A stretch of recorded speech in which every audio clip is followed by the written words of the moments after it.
welcome back. Now we're going to start talking about your brain. To begin, let's look at the history of localization. The idea that specific mental processes are located in or associated with discrete parts of the brain can be traced back to the early 1800s when a German physician named Franz Gall invented phrenology. Its most important assumption was that bumps on the skull could reveal our mental abilities as well as our character traits. Franz Gall was the first comparative anatomist of brains. His careful examination of the brains of many different species led him to the conclusion that higher mental functions correlated with the size of the brain. While this correlation is not perfect, he did demonstrate the tendency for animals with larger brains to manifest more complex, flexible, and intelligent behavior. It was this demonstration, more than any other argument, that convinced scientists that the brain was the center of all higher mental activity. Unfortunately, because Gall embedded his contribution in the ill-fated theory of phrenology, he is now viewed as somewhat of a quack. Gall's theory appears to have had its origins in his early childhood experience. As a boy, Franz Gall was exasperated by fellow students who, while less intelligent than he was, they received higher grades simply because they were better at memorizing things. So, in reflecting on his rivals, he concluded that they all had one prominent physical characteristic in common: large and protruding eyeballs. He was convinced that greater intelligence was associated with larger brains, and he speculated that specific parts of the brain were the seats of specific faculties and traits.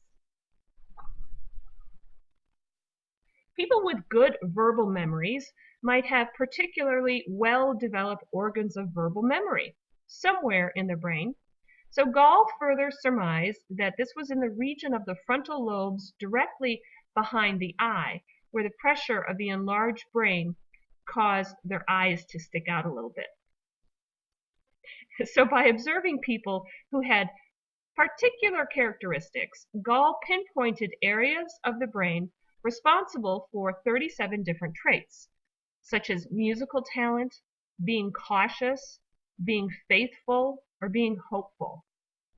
For example, he asked a group of lower-class boys to run errands for him. He found that their attitudes toward petty theft varied greatly. So he measured the boys' heads, and he reported that the thieves had bumps just above and in front of their ears. So he said this trait of stealing lies in a certain part of the brain, just above and in front of ears. He also looked at people with strong sexual drives, and he was convinced that these people had well-developed neck and skull bases. So he theorized that strong sexual drive is located in the cerebellum. Well, at the height of its popularity, phrenology was a parlor game played by well-to-do people in Europe, but it was especially popular in the United States, where celebrities such as Edgar Allan Poe and Walt Whitman were among its adherents. Manuals for self-diagnosis were published. Phrenologists even counseled employers on screening job applicants. In 1852, Horace Greeley suggested that all railroad workers be selected by the shape of their heads. Phrenology was influential well into the 20th century. But, as you can see, there were some obvious weaknesses of Gall's theory.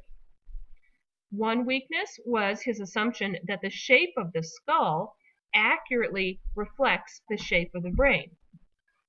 It's entirely possible, for example, that someone might have had an injury and causing the skull to protrude, but not necessarily impacting the faculties of the brain. The second weakness was he inadequately classified the psychological characteristics. And third, he did not conduct objective scientific research. And his methods were not consistent with what we know today as the scientific method. So, Gall's notions we see today as being somewhat ridiculous, but keep in mind that even today we do use physical appearances to judge personality traits. For example, have you ever judged someone to be good simply because they are good looking? Most likely all of us have fallen to this at some point in our lives. So, your brain makes up 2% of your body weight, but it only uses 20% of your body energy. Next, I'd like to introduce you to someone named Kim Peek, and he's going to inform us on brain physiology because he had one of the most unusual brains ever known to man. And while his story is an example of a case study, by understanding how his brain functioned, it illuminates how the rest of us are made up. So I'd like to introduce you to Kim Peek. Kim Peek was the inspiration for the movie The Rain Man. It was a 1988 film starring Dustin Hoffman.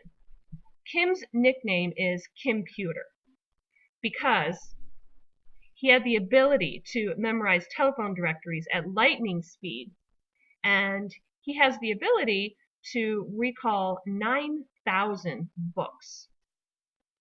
Researchers discovered that each of his eyes can read a separate page simultaneously and take in every word.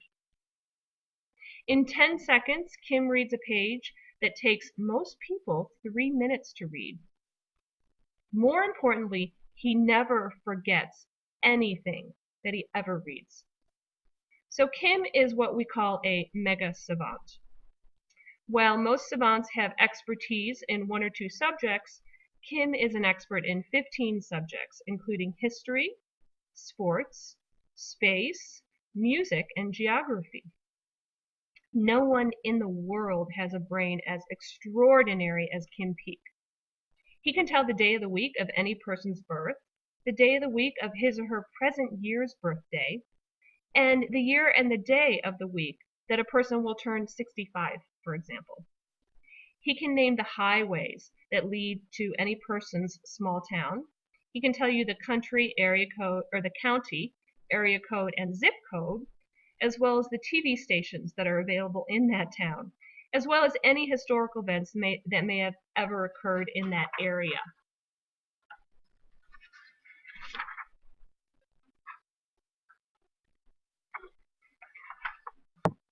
Well, Kim was exceptionally brilliant. At the same time, he was also developmentally disabled.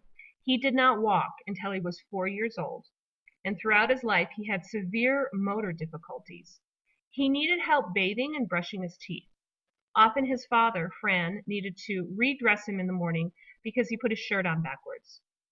Fran takes care of his son full-time, and he rarely has a moment to himself. In fact, he would check on him 2 or 3 times in the course of the night. So from birth, Kim was different.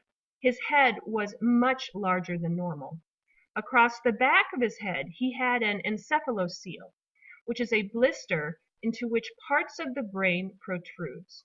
The blister retracted back into his head when he was 3 years old, and in doing so, it pulled a nodule into his cerebellum, and this destroyed half of his cerebellum.